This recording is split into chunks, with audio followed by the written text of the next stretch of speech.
après-midi, c'est Chantal Roberge Dupuis.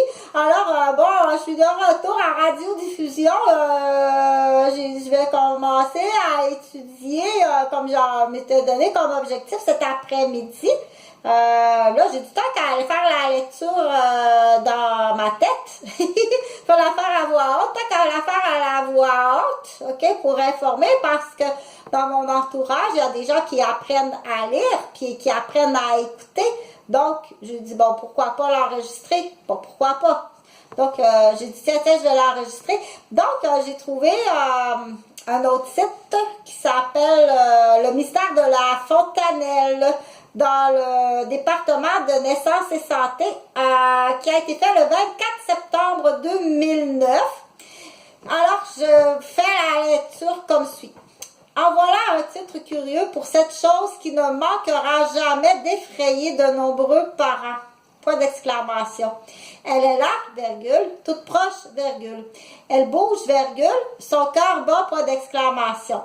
Et pourtant, virgule, rien D apostrophe Hitchcockien, point d'exclamation. Les fontanelles avec un S présentent avec un S sur le crâne, pas de S, de votre bébé, attiseront avec un T à coup sûr, virgule, un jour ou l'autre, virgule, votre curiosité ou votre angoisse, point. Qu'est-ce que c'est que ça? Paragraphe suivant. Qu'elle soit bérégmatique, virgule, lambdatique, virgule, ptérique avec un S ou astérique avec un S, entre parenthèses et obélique, point d'interrogation, point d'exclamation, point d'interrogation, fermeture de la parenthèse, virgule, les 6 fontanelles avec un S, ouverture d'une autre parenthèse, il y en a 2 ptériques avec un S et 2 astériques avec un S, fermeture de la parenthèse, ont avec un T tout avec T-O-U-T-E-S, la même fonction, point.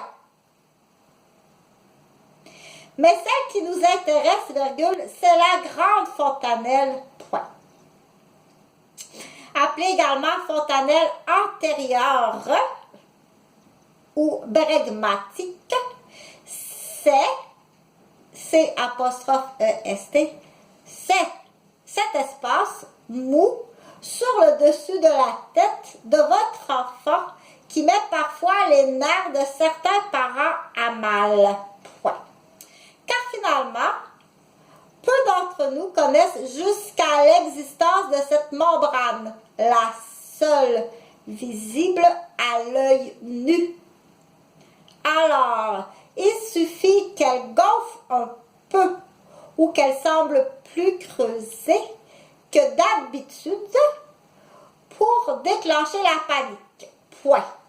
Changement de paragraphe, descente du curseur. La fontanelle est un espace membraneux d'environ 3 cm, que je t'ai montré avec la vidéo et le petit ruban de plastique, entre les os du crâne de votre enfant nouveau-né, qui lui permet de grandir. Point. Les os ne sont pas encore soudés et le périmètre crânien de votre enfant va augmenter en même temps que son cerveau.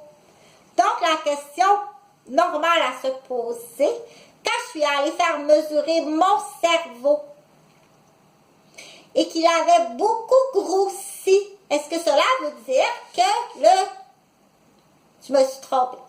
Quand je suis allée faire mesurer le périmètre crânien, puis que mon périmètre crânien avait beaucoup grossi, est-ce que cela veut dire que le cerveau de l'enfant avait augmenté? Oui ou non?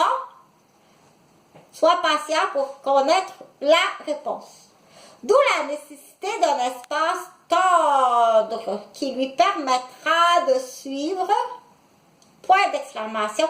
Ce qui inquiète parfois, c'est justement cet aspect fragile à travers lequel on peut percevoir les battements du cœur de bébé et qui peut se relever ou se creuser selon l'humeur de bébé. La colère, les pleurs, les chaleurs. Changement de paragraphe, descente du curseur. De l'utilité de la fontanelle. Certains osent toucher cette membrane, virgule, de peur de faire mal à bébé, de le blesser ou pire encore, de percer la fontanelle. Si cela n'est pas technique impossible, ce n'est pas un simple contact qui vous en fera courir le risque.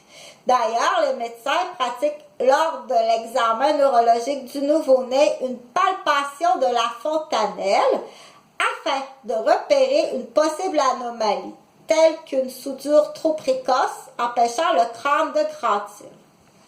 Ce qu'on appelle la craniosténose. La fontanelle peut aussi vous servir notamment pour diagnostiquer une déshydratation. Donc, ça, tu retiens ça, OK? Ça, là, c'est très fragile, touche pas. Puis quand tu lui donnes son shampoing, là, je veux même pas que tu lui laves la tête, c'est moi qui lui lave la tête, OK? Tu as des grosses mains, puis tu n'es pas conscient de la force que tu as dans les mains, OK? C'est moi qui lave la tête, puis je passe autour de la fontanelle, j'y touche même pas, c'est fragile à ce point-là. Quand je fais le shampoing, là, touche même pas à la fontanelle, tourne autour, OK? C'est fragile à ce point-là, oui. Puis il faut que tu aies peur, il faut que tu y penses.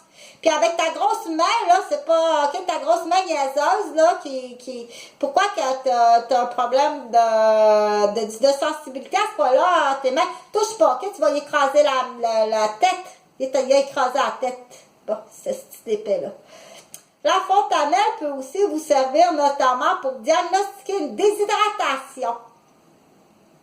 Dans ce cas précis, la fontanelle de votre enfant marquera le passage de votre doigt. Donc, utile lorsque le bébé souffre de cette bonne vieille gastro-entérite ou de diarrhée. OK?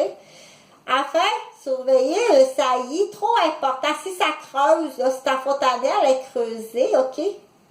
Donc, ça peut donner un indice, un signe qu'il y a une problématique, soit de déshydratation ou bien qu'il y a quelque chose d'autre. Il faut aller voir le médecin s'il y a d'autres signes et symptômes qui accompagnent ça. Diarrhée, vomissement, température, pleurs répétitifs non soulagés, épilepsie, pas épilepsie, convulsion, mauvaise coloration, transpiration, trop mou, manque de tonus ou hypertonus. Ça, je le lis pas, là, c'est dans ma tête. Bon, peut-être qu'il en manque 2-3. Cette bonne vieille gastro-entérite ou diarrhée. Enfin, surveillez un saillie trop important qui peut traduire une hydrocéphalie ou une méningite, mais rare à ne pas vous alarmer dès que bébé poussera un cri qui fera vivre sa fontanelle antérieure. Sachez enfin que les os du crâne de votre enfant seront définitivement soudés, grosso modo aux alentours de 24 mois, 2 ans. À 2 ans, Toi, je dis pas, OK? Va travailler, donne-moi l'argent, puis assis-toi, puis regarde des photos. Salut!